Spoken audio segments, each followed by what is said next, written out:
Cambridge charities helped raise more than £2,000 to help those in need this winter. We can find out more from Kal Karim. He's a trustee at the Karim Foundation. Good afternoon to you. Good morning, even. Good morning, Amir. How are you? I'm very well, thank you. And assalamu alaikum to you as well. Wa alaikum salam to you. Now, tell me about the Karim Foundation. Why was it set up?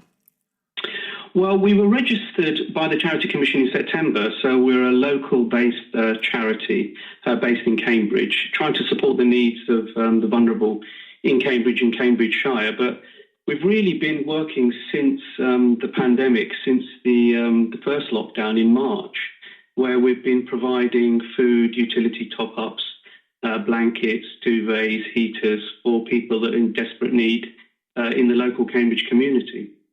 So tell us more about some of the work that you've done so far. Has it just been that one project leading up to the one that we're going to talk about shortly, or has there been stuff in between as well? Well, we've sort of evolved as a charity. Originally in March, we actually set up a fund to help the Cambridge City Food Bank to raise money for the food banks in March, and we were able to raise, with the generous donations of maybe over 500 people in the local community, we raised about £19,500, and that went directly to the Cambridge City Food Bank. So we're very grateful for that. But then we identified a particular need, that we realised that many black and minority ethnic communities and those that suffer some form of sort of disproportionate disadvantage in the community weren't really accessing those services. So you don't find many ethnic minorities actually going to the food bank, and that could be for a variety of reasons. And so what we then decided to do was, during the month of Ramadan, which was in April of last year, we then had another fund where we raised about £5,500 to provide sort of more ethnic-related food. That could be halal food, vegan, vegetarian food, or anything that's related to your particular dietary requirements or religious requirements. And that was done using Al-Amin stores on Mill Road with Abdul Qayyum. So that's a very large international store where we were able to provide food to those people that needed it, that were vetted through the Cambridge Ethnic Community Forum. They were one of our strong partners, and that was Eddie Stadnick, who's the CEO. So they vetted the individuals, and then we provided food packages through Al-Amin, pretty much from point of contact to delivery within about sort of 24 hours. Wow. And then after that, we sort of then realised what happens after Ramadan, what happens after those periods where people are very generous. What about the other 11 months of the year? And so we sort of then evolved into registering the Karim Foundation as a charity in September. It's named after my late father, who came to Cambridge in the 1950s. That was then East Pakistan, that's now Bangladesh. Ah, right. Okay, so that was behind the name. And what was the main driver and the reason for you to decide to help support Winter Comfort for the Homeless? That were obviously they're another charity in themselves, are they?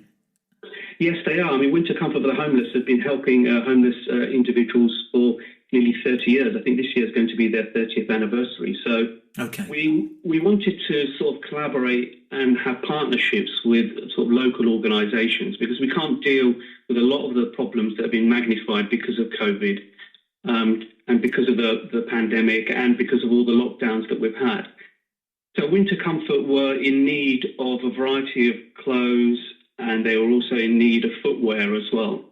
So we asked them whether they would be able to provide us with an essential list with a sort of level of priority about what was needed. And we came up with about 200 items, and they said, well, would you like to contribute to some of it? And the kind of charity that we decided, well, we'll go all in, and we'll try to fundraise all of it. Yeah. And then we set up a Just Giving page for that, and it's run for about 2 or 3 weeks now, and we've got to 90% of our 2,500 total. And I can now confirm that last Saturday we delivered over 177 items to Winter Comfort, and they're distributing them now to those people that use their services as we speak. And was one of the reasons of working with Winter Comfort, was it because you'd seen firsthand, Kal, the effects of the cold weather on homeless people? Yes, we had. And we were also, it's a learning exercise for us as well, because we just assumed that homeless people are people that are living on the street. But it's actually a lot more complicated than that. If you speak to Winter Comfort, they'll tell you there's people that are staying on people's couches or staying with relatives, and they're also considered homeless as well. So it's not just those people on the street, but it's all those individuals that are using those services. And we wanted to sort of broaden our sort of providing diverse food within the Cambridge city and trying to be a champion for that. But we also wanted to help homeless individuals that may be often neglected or reluctant to come forward. And especially during this really cold winter period, we really wanted to get a Stay Warm, Stay Safe winter campaign and try to purchase the clothes as soon as possible so they could give that out. And clearly we've seen that firsthand. You can see the difficulties that people that are homeless or not are suffering right now because of the pandemic. And just finally, Kal, briefly, if you wouldn't mind, what's next for the Karim Foundation? Well, we'll be doing quite a few things, so we're going to consolidate on those. So one of the things we want to do is work with local businesses as well and see whether they can have a food basket where we can diversify the food. We've also helped the council with translation services. There was a Don't Pass It On poster that we helped with as well. And one of the important things is that when you do intervene with those people that are needy, other complex needs then get identified. Yeah. So it's not just about food provision. It's really the broader picture of health and well-being, and those are the kind of initiatives that we're going to be putting forward in the near future.